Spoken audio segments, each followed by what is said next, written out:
We are going to discuss the fourth stage of psychosocial development of Erik Erikson और इस चौथी stage का जो नाम है that is industry versus inferiority stage. जैसे कि नाम से बहुत वाज़ेह है कि या तो बच्चा आपका इंडस्ट्रियस हो जाएगा इस स्टेज में, या आपका बच्चा जो है वो इंफीरियॉरिटी डेवलप कर लेगा, इंफीरियॉरिटी कॉम्प्लेक्स डेवलप कर लेगा, स्पेशली अगर पिछली 3 स्टेजेस में उसकी नशोनुमा उस तरह से नहीं हुई जिस तरह से उसकी रिक्वायरमेंट थी। क्योंकि पहली स्टेज में अगर माँ ने या बाप ने उसको प्यार इतना नहीं दिया, उसको तवज्जो इतनी नहीं दी, उसको अटेंशन इतनी नहीं दी, क्योंकि माँ की गोद उसके लिए सबसे ज़बरदस्त और सबसे वार्म जगह होती है। इसलिए बच्चे को आपने देखा होगा कि जब बाप उसको गले से लगाकर सुलाता है वो सो जाता है, माँ उसको गले से लगाती है या गोद में रखती है वो सो जाता है। अगर ये चीज़ें मिसिंग हैं, अगर ज़ाहिर है कि उसका वो एक अटेंशन स्पैन जो उसकी रिक्वायरमेंट है वो मिसिंग है, तो उसमें मिसट्रस्ट की फीलिंग्स डेवलप होंगी अपने एनवायरनमेंट के हवाले से। दूसरी स्टेज में अगर कुछ चीज़ें मिसिंग हैं जो उसकी रिक्वायरमेंट है, तो ज़ाहिर है कि फिर उसमें डाउट और शेम की फीलिंग्स पैदा होंगी, वो शर्म खाएगा, वो डाउटफुल हो जाएगा अपने बारे में। तीसरी स्टेजेस में अगर उस चीज़ का ख्याल नहीं रखा गया जो उसकी उस एज की रिक्वायरमेंट है, तो फिर उसमें गिल्ट पैदा हो जाएगी, फिर उसमें शर्म की एक नेक्स्ट स्टेज होती है गिल्ट, कि वो गिल्टी फील करने लगेगा चीज़ें करने से पहले। और चौथी जो स्टेज है इंडस्ट्री वर्सेस इंफीरियॉरिटी, कि या तो उसमें इंडस्ट्री एक उसकी पर्सनालिटी में एक इंडस्ट्रियस कैरेक्टर नज़र आएगा, या उसकी पर्सनालिटी में इंफीरियॉरिटी कोई कमी नज़र आएगी आपको, कि वो कॉम्प्लेक्स का शिकार हो चुका होगा बच्चा। ये जो ख़ास स्टेज है इसका जो एज ग्रुप है वो 6 से लेकर 12 साल तक है। जब आपका बच्चा 6 से 12 साल की उम्र में होता है तो जाहिर है कि अब वो अपने घर से बाहर निकलता है। ऑल्दो 3-4 साल से वो निकलना शुरू हो जाता है, लेकिन 6 से 12 साल में सबसे ज़्यादा कॉमन है कि वो एनवायरनमेंट से ज़्यादा इंटरेक्ट करेगा। अब वो अपने पीयर्स को ऑब्ज़र्व करेगा। पीयर्स से मुराद है अपनी सेम एज ग्रुप के लोगों को, यानी अपने हम उम्र लोगों को ऑब्ज़र्व करेगा, बच्चों को ऑब्ज़र्व करेगा। जब वो पीयर्स को ऑब्ज़र्व करेगा तो वो उसमें कंपटीशन की फीलिंग पैदा होगी, एक सेंस डेवलप होगी कि उसके पास ये है, मेरे पास ये नहीं है, या वो ऐसे करता है मैं ऐसे नहीं करता हूँ, या उसको कोई पसंद आएगा, वो अपनी एज ग्रुप के किसी बंदे को आइडियल बनाएगा। ये बड़ा कॉमन होता है बच्चों में। वो अपनी क्लास में किसी को आइडियल बनाएगा। वो देखेगा टीचर्स शाबाशी ज़्यादा उसे देते हैं, टीचर्स को ज़्यादा होमवर्क उसका पसंद है। ओके, ये सारी चीज़ें बच्चे में एक कॉम्पिटेंस पैदा करेंगी, एक कंपटीशन की फीलिंग पैदा करेंगे, क्योंकि अब उसका इंटरेक्शन एनवायरनमेंट से ज़्यादा हो रहा है। वो अपने पीयर्स को देख रहा है, वो सोशलाइज ज़्यादा कर रहा है, अपने हम उम्र को देख रहा है। एकेडमिक स्किल्स उसमें डेवलप होंगे। एकेडमिक स्किल से मुराद है कि पढ़ने लिखने के हवाले से जो स्किल्स होते हैं वो उसमें डेवलप होंगे स्टेज में, उसकी इंटरेक्शंस बढ़ेंगे। अब अगर तो ये सारी चीज़ें जब उसमें डेवलप हो रही हैं, उसकी पर्सनैलिटी जो है इस हवाले से शेप हो रही है कॉम्पिटेंस के हवाले से, अगर इस दौरान पेरेंट्स ने कॉन्फिडेंस दे दिया और पेरेंट्स ने ज़्यादा डांट डपट ना की, और पेरेंट्स ने जो है वो ज़रूरत से ज़्यादा रिस्ट्रिक्शंस ना डाली। कुछ पेरेंट्स होते हैं ना कि वो बच्चे के प्रॉब्लम को ही नहीं समझ रहे होते, वो बच्चे की हैंड राइटिंग जो है वो क्यों बुरी हो रही है इस चीज़ को ना समझने की बजाय, रीजंस में जाने की बजाय, बच्चे का असल टैलेंट देखने की बजाय, वो बच्चे को फिर बहुत ज़्यादा डांट डपट भी करते हैं, ट्यूशन सेंटर्स में भेज देते हैं, वहाँ पर भी उन्हें जाकर डांट ही सुनना पड़ती है। बच्चा मज़ीद इन्फीरियॉरिटी में चला जाता है कि पता नहीं मुझ में को बहुत ही बड़ी कमी है, और ये बहुत कॉमन होता है हमारे कल्चर में। तो यहाँ पर अगर पेरेंट्स ने सही से हैंडल नहीं किया बच्चे को, पेरेंट्स ने उसकी प्यार से बात नहीं सुनी, पेरेंट्स ने उसकी प्यार से अगर काउंसलिंग नहीं की, पेरेंट्स ने अगर उसको ये सेंस नहीं दी कि बेटा हर किसी में सारी खूबियाँ नहीं होती हैं, किसी में कोई खूबी होती है, किसी में कोई खूबी होती है, और पेरेंट्स ने अगर यहाँ पर काउंसलिंग करके उसको ये एहसास ना दिलाया कि बेटा तुम में भी बहुत खूबियाँ या बेटी तुम में भी बहुत खूबियाँ हैं, और उसे ये सिखाया नहीं कि अपनी खूबियों को कैसे तलाश करते हैं, और उसे ये सिखाया नहीं कि कंपैरिजन नहीं करते हैं, कंपैरिजन अगर करना भी है तो किस किस्म का करना है। इस स्टेज में अगर उसमें एम्पैथी बिल्ड नहीं की, दूसरों के बारे में फीलिंग्स नहीं बिल्ड की, हया बिल्ड नहीं की, और उसे डिसअपॉइंटमेंट से लड़ना नहीं सिखाया, उसे ये चीज़ नहीं सिखाई कि बेटा ज़िंदगी में ज़रूरी नहीं हर चीज़ मिल जाए, और उसे ना करना नहीं सिखाया, और उसे इस चीज़ की आदत नहीं डाली कि तुम्हें हर चीज़ नहीं मिलेगी, सब कुछ प्यार के साथ, ये नहीं कह रहा सख्ती के साथ, एक तरीके के साथ उसे सारी चीज़ें नहीं सिखाई, और उसके इन्फीरियॉरिटी जो बिल्ड हो रहा है उसको सही से मैनेज नहीं किया और उसकी बातें नहीं सुनी, तो बिलीव मी इस एज में आपके बच्चे में बहुत ज़्यादा पर्सनैलिटी फ्लॉज आ जाएंगे। मैं आपको सूरह यूसुफ से मिसाल देता हूँ। हज़रत यूसुफ अलैहिस्सलाम जब अपने वालिद के पास है याकूब अलैहिस्सलाम, तो वो इस एज ग्रुप के थे, यानी 6 से 12 साल का जो एज ग्रुप है इस एज ग्रुप में थे।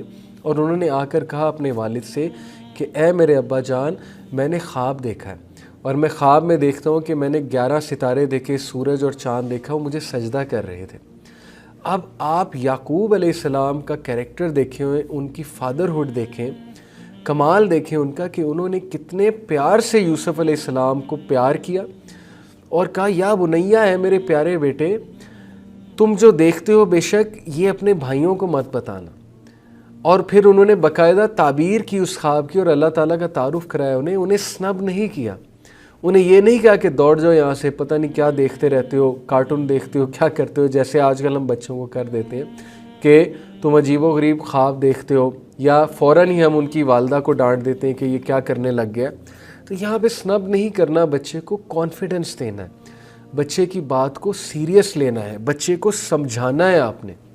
बच्चा आपसे शेयर कर सकता है कोई चीज़, मिसाल के तौर पे वो स्कूल में जा रहा है, स्कूल में जाके वो आपको किसी के बारे में कोई बात बताएगा आके, अपने क्लास फेलो के बारे में, अपनी क्लास फेलो के बारे में, तो आपने यहाँ पर उसकी बात सुननी है और आपने जहाँ पर उसको समझाना है वहाँ पे बहुत प्यार से समझाना है, उसको थपकी दे के समझाना है। मिसाल के तौर पे अगर वो कोई ऐसी बात कर रहा है जिससे आपको ये नज़र आ रहा है कि वो कंपैरिजन कर रहा है या वो किसी के बारे में, बचपना होता है ना, बुरा सोच रहा है, तो आपने उसे यहाँ पे समझाना है कि बेटा चीज़ों को शेयर करते हैं। आपने उसे यहाँ पे समझाना है कि बेटा ये बुरी बात है, हसद जो है वो हमारे नेक अमाल को खा जाता है। आपने बहुत प्यार से उसकी काउंसलिंग करनी है इस स्टेज पे।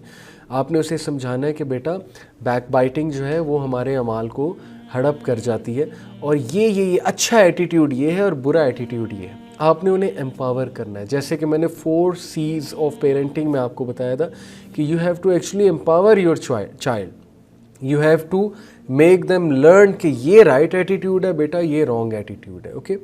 और ज़रूरत से ज़्यादा उन पे प्रेशर नहीं आपने रखना। अगर हम ज़रूरत से ज़्यादा प्रेशर रखेंगे दैन अगेन उन्हें डांट टपट कर देंगे, उनकी बात को सीरियसली नहीं लेंगे, उनकी हर बात सुन के जो है वो हंसी मजाक में उड़ा देंगे, तो फिर जाहिर है कि बच्चा भी नॉन सीरियस होगा। बच्चे को फिर ये मैसेज आएगा कि मैं एक एंटरटेनमेंट की चीज़ हूँ और मैं ऐसा करूँगा तो फिर मेरी जो है वो मैं हंसाऊँगा भी लोगों को, तो फिर जाहिर है उसकी पर्सनैलिटी एक नॉन सीरियस पर्सनैलिटी बन जाएगी। अब होता ये है कि हम क्या करते हैं कि बच्चा कोई टीवी पे गाना शाना सुन के आता है, कोई क्लिप देख कर आता है, टिकटॉक की वीडियो, टिकटॉक आजकल बड़ा बर्बादी कर रहा है हमारी जो नस्ल है उसकी, तो हम उसको मज़ीद इनकरेज करते हैं। हम कहते हैं ओ मेरा बेटा या मेरी बेटी कितना प्यारा डांस कर रही है, ये देखो ये ऐसे कर रहे हैं, देखो वैसे कर रहे हैं। हम दूसरों के सामने बुला बुला के उससे वो चीज़ कराते हैं और हम उसकी मिस्टेक्स पे हंसते हैं, हम उसके गलत एटीट्यूड पे हंसते हैं। कि मिसाल के तौर पे उसने किसी बड़े को कोई बुरी बात कही तो हम उसमें कहका लगाते हैं कि ओहो देखो दादा को ये कह दिया, दादी को ये कह दिया, नाना नानी या जो भी बड़ा था। इससे उसको क्या मैसेज जा रहा है कि मैं ये कर सकता हूँ, और इससे वो लर्न कुछ नहीं कर रहा है, ठीक है। और अगर यहीं पे हम उसे बहुत ज़्यादा डांट देंगे, हम उसे बहुत ज़्यादा स्नब कर देंगे, बजाय के राइट एटीट्यूड शो करने के, कमरे में अलग से जाके समझाने के, हम उसको सबके सामने इंसल्ट कर देंगे, इन्फीरियॉरिटी डेवलप हो जाएगी। और इन द सेकेंड केस अगर हम नहीं करेंगे, हम उसे अलाउ करेंगे, हम हंसेंगे, कहके लगाएंगे, तो फिर वो बदतमीज़ी की तरफ चला जाएगा।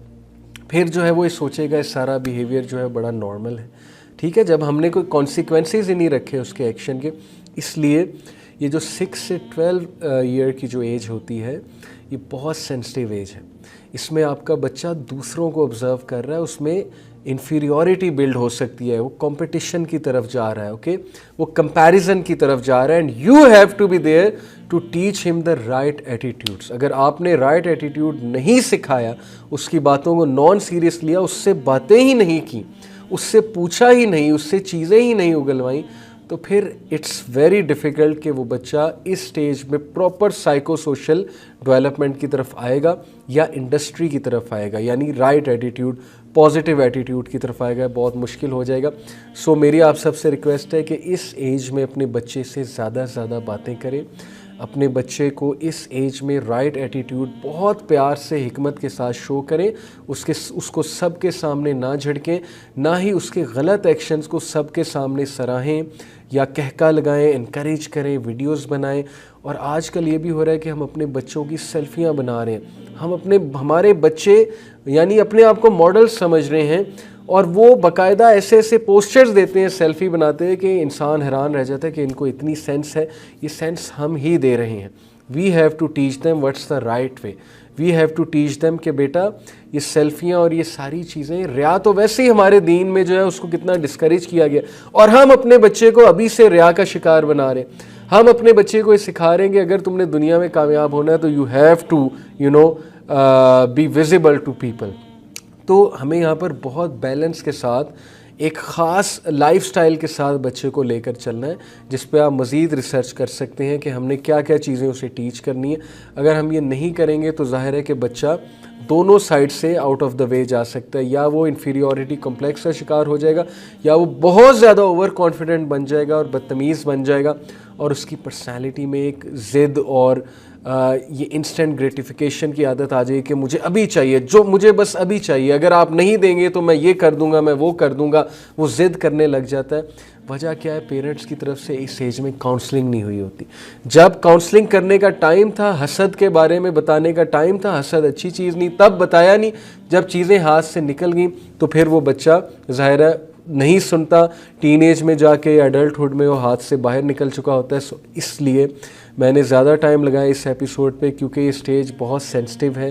प्लीज़ इस स्टेज के बारे में मज़ीद पढ़ें, इसके बारे में मज़ीद पढ़ें कि इस एज ग्रुप से कैसे डील करना है। मैं आपको कुछ जनरल टिप्स ही दे सकता हूँ, उम्मीद है आपके लिए बहुत फ़ायदेमंद होगी। जज़ाकल्लाह खैर for listening, see you in the next episode. अस्सलामु अलैकुम व रहमतुल्लाहि व बरकातहू।